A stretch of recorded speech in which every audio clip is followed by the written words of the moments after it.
नमस्कार साथियों, जय हिंद। बीपीएससी की 70वीं सिविल सेवा और जिसको लेकर दोबारा परीक्षा आयोजित हो, इसके लेकर आप लगातार देख रहे होंगे गर्दनीबाग धरना स्थल पर शिक्षा सत्याग्रह का कार्यक्रम जो है वो चल रहा है।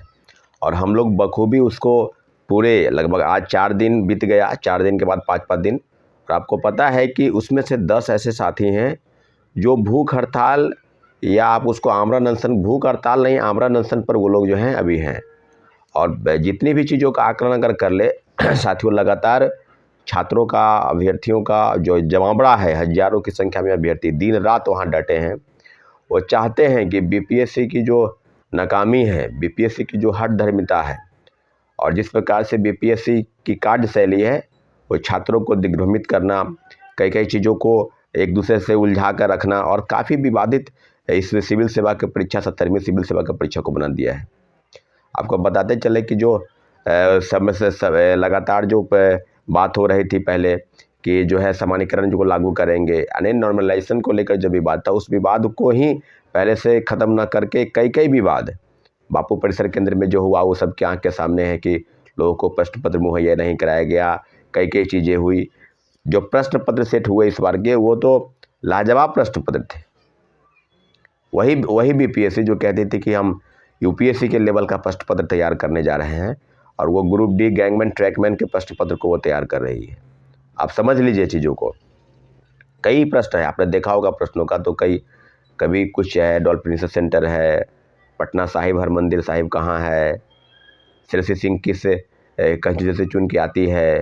लेकिन बात यह है कि अगर इसी तरह का जो सेट क्वेश्चन है, अगर और भी कई सेट हैं होंगे उनके पास निश्चित रूप से हैं, तो वो जब बापू परिसर केंद्र में जो परीक्षार्थी जो हैं वो भी कह रहे हैं कि हम बापू परिसर केंद्र में परीक्षा नहीं लेंगे, तो फिर कई सेंटरों पर परीक्षा आयोजित होगी। और कई सेंटरों पर नहीं, कई जिलों में मुझे लगता है कि कम से कम 2 जिला ऐसा है जहाँ पर क्योंकि लगभग 12,000 परीक्षार्थी हैं, तो आंकड़ा कुल मिलाकर यहाँ से वहाँ तक चला जाएगा।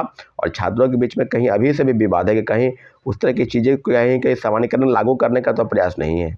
हो सके उस पेपर में कहीं ना कहीं एक डाटा तो मिल गया है उन छात्रों को कि इस तरह के प्रश्न पत्र जो है वो परीक्षा में पूछे जाएंगे। और जो गर्दनीबाग धरना स्थल पर हो रहा है, क्या उसका आकलन सरकार के पास नहीं है? क्या उसका जिम्मेवारी सरकार के पास नहीं है कि छात्र अभ्यर्थी धरना प्रदर्शन कर रहे हैं? और धरना सिर्फ बिहार में ही नहीं चल रहा था, आपको बताते चले कि मध्य प्रदेश पीसीएस के खिलाफ भी धरना चल रहा था, राजस्थान में भी चल रहा है, झारखंड कर्मचारी चयन आयोग के जो विवाद है उसको लेकर भी धरना प्रदर्शन किया जा रहा है, और बिहार में भी गर्दनीबाग धरना स्थल पर। और आमरण अनशन पर हमारे भाई बहन जो हैं वो आमरण अनशन पर चले गए, दिन रात इस ठंड में दिन रात वहाँ पर बैठे हैं और सरकार से निवेदन कर रहे हैं क्योंकि सरकार को हस्तक्षेप करना है। कल देर रात प्रतिपक्ष के नेता, राज्य के पूर्व उप मुख्यमंत्री तेजस्वी यादव भी आए, उनका भी स्वागत है। सभी लोगों का, जो लोग भी आते हैं, राजनीतिक दल के, गैर राजनीतिक दल के, सभी का स्वागत है, सभी शिक्षकों का वहाँ स्वागत है। लेकिन लड़ाई कुल मिलाकर कही जाए तो छात्रों और अभ्यर्थियों की है।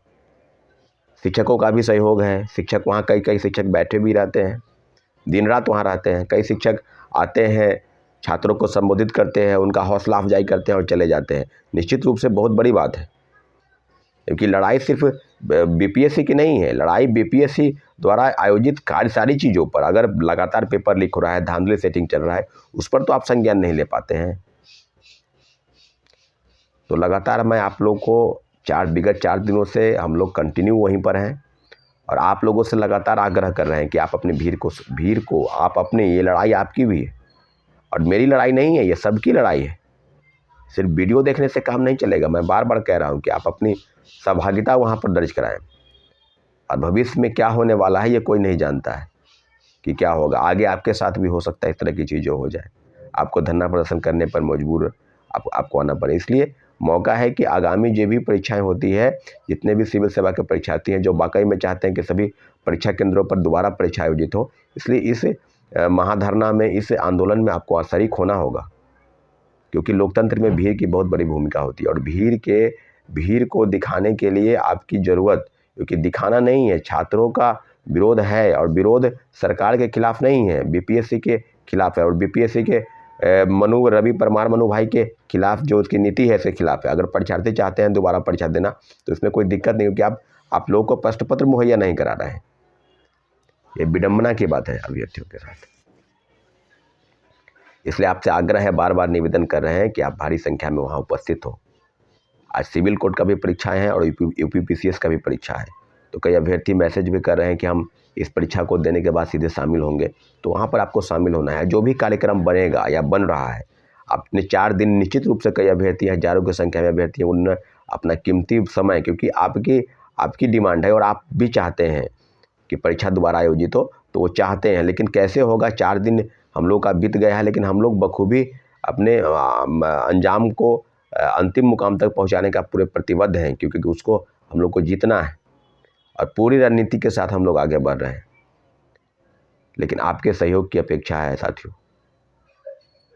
पूरी तरीके से बीपीएससी के खिलाफ जो भ्रष्टाचार की लड़ाई है, जो छात्रों अभ्यर्थियों की लड़ाई है, उसमें एकजुटता बनाने की ज़रूरत है। अगर आप हठधर्मिता अपना रहे हैं रवि परवार मनु भाई, तो ये छोड़ दीजिए। छात्रों अभ्यर्थियों के अपने ही नहीं है, बिहार की अस्मिता पर भी आपने प्रश्न चिन्ह खड़ा किया है। इसलिए आपसे आग्रह है सारे अभ्यर्थियों से कि लड़ाई होकर एक लड़ाई है, इसलिए आप इसमें साथ दें और निश्चित रूप से हमारी जीत होगी। हम लोग उसी जीत की तरफ आगे अग्रसर हो रहे हैं। बिहार सरकार को हमारी बात निश्चित रूप से माननी होगी। और कई ऐसे शिक्षक हैं जो इस आंदोलन में शरीक नहीं हुए हैं, वो जल्द से जल्द आप उनको भी इस आंदोलन में देख सकते हैं। उनकी भी सहभागिता आपको जरूर दिखाई देगी। और पूरी तरीके से छात्रों अभ्यर्थियों और सारे शिक्षकों का सहयोग है, तो हम लोग पूरी व्यवस्था बदले, इसलिए इस आंदोलन को करने पर मजबूर हुए हैं। कोई शौक नहीं लगा हुआ है किसी को कि आंदोलन हर चीज़ के लिए आंदोलन। आपने देखा होगा कि सामान्यकरण को लेकर अगर नोटिस निकल जाता पहले ही, तो कोई प्रोटेस्ट नहीं होता, लेकिन लाठी चार्ज के बाद एक नोटिस निकला है और लगातार 2-2 नोटिस निकाल रहे हैं कि हम परीक्षा लेने जा रहे हैं, जल्द से जल्द परीक्षा लेंगे। तो आप समझ लीजिए कि किस तरह की कार्यशैली बीपीएससी अपना रही है साथियों।